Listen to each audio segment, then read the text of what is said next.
सामाजिक काम न करता रिकामं घरी बसणं ही जीवाची चैन आहे, असं त्यांचं मत होतं. अशा कितीतरी कार्यकर्त्यांना त्यांनी संघकामात आणलं. समाजासाठी रचनेत राहून योजना आखून काम करायला हवं आणि ते काम इतकं प्रभावी करावं की समाजात त्याचे चांगले परिणाम दिसून येतील. परमेश्वर कृपेनं आपल्याला जे मानवी आयुष्य मिळालेलं आहे ते देशासाठी सत्कारणी लावा. स्वातंत्र्यापूर्वी देशासाठी मरणं आवश्यक होतं, तर स्वातंत्र्यानंतर देशासाठी जगणं आवश्यक आहे. मिळालेलं आयुष्य सार्थकी लावलं पाहिजे. पुढच्या पिढीसाठी काही चांगल्या गोष्टी सोडून जाणं हे आपलं परमकर्तव्य आहे.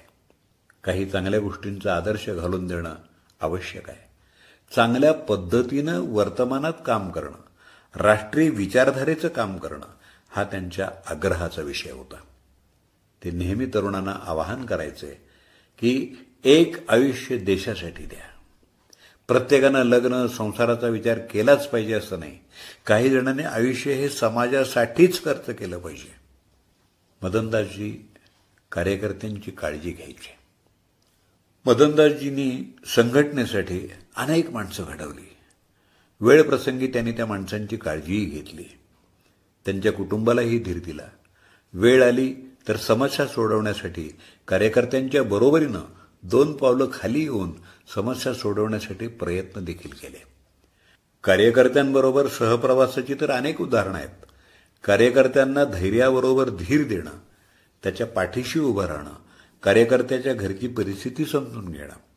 कार्यकर्त्यांविषयी त्यांना अपार जिव्हाळा होता.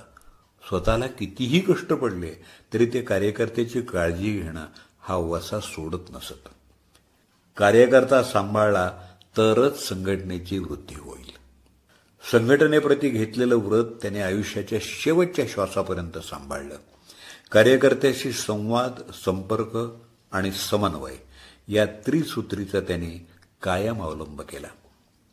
त्यामुळं आज अखिल भारतीय विद्यार्थी परिषदेचं छोटं रोपटं वृक्षाप्रमाणे बहरलंय.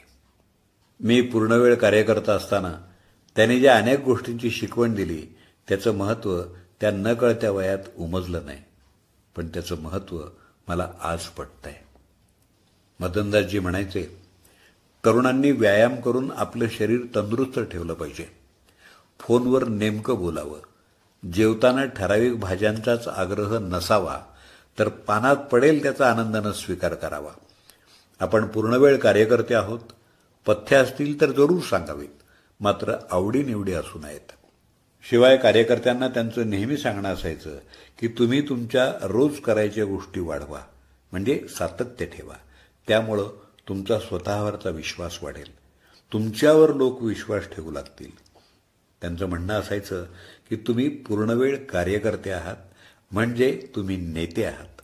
प्रचारकाचं काम हे पडद्यामागचं असतं, परंतु नैतिकतेनं लोक तुमच्याकडे पाहतात. उदाहरणार्थ व्यायाम करणं, रोज कपडे धुणं, पत्र लिहिणं, वाचन करणं, नामस्मरण करणं या सर्व सवयींमुळं तुमच्या आयुष्यात स्थिरता येते. आणि त्यांचा समर्पित भाव कसा आहे? रुजुता, साधेपण, सूक्ष्म अवलोकन, संघटनेसाठी कमालीचे परिश्रम ही मदनदासजींची गुणवैशिष्ट्ये होती.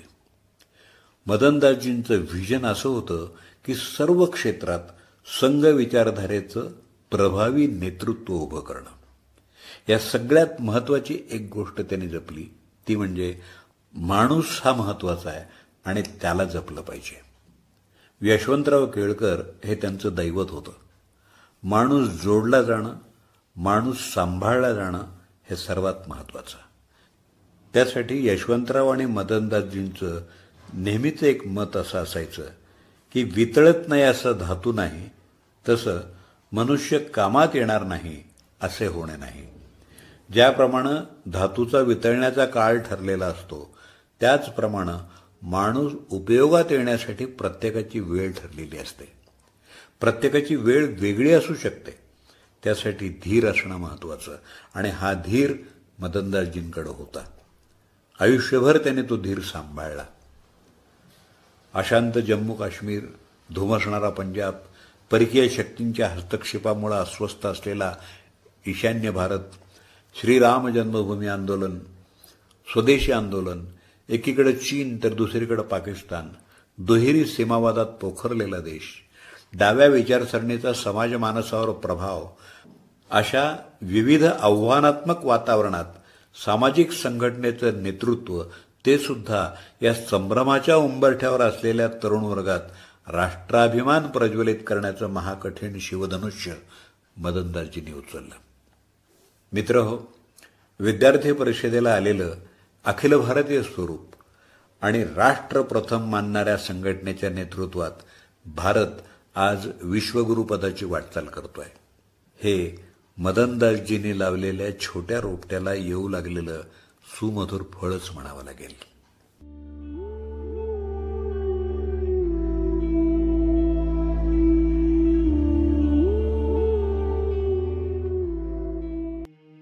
अखिल भारतीय ख्यातीचे सुदृढ स्वरूप आले, विद्यार्थ्यांच्या परिषदेचे पुनर्जीवन झाले.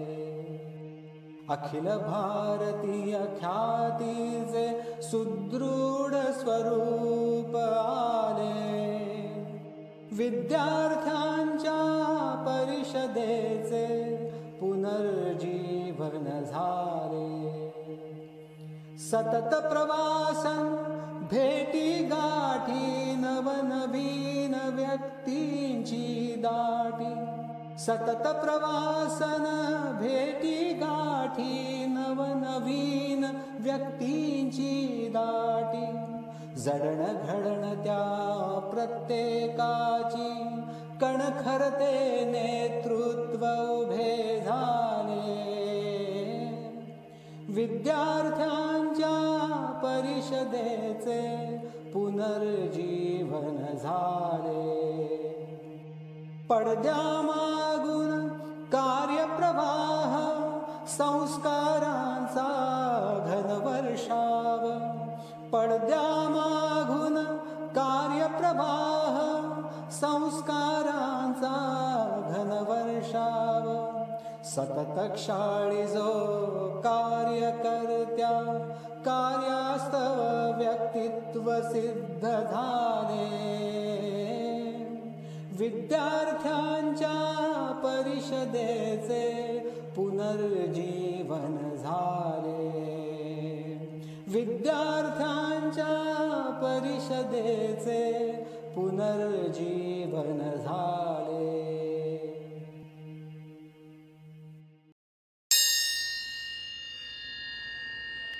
हा लेख हिंदू राष्ट्राच्या जीवनोद्देशाची क्रमबद्ध अभिव्यक्ती राष्ट्रीय स्वयंसेवक संघ या विवेक प्रकाशननं प्रकाशित केलेल्या ग्रंथातून घेतलेला आहे.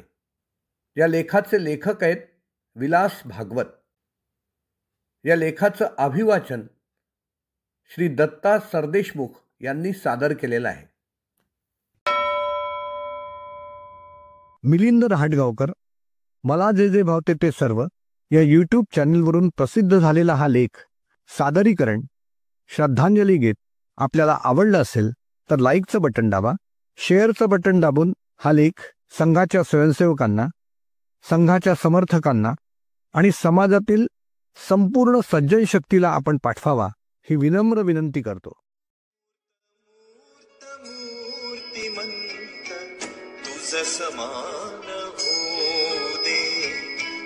समान हो दे, येत शरण तव पदास, देश काही विरमू दे, देश काही विरमू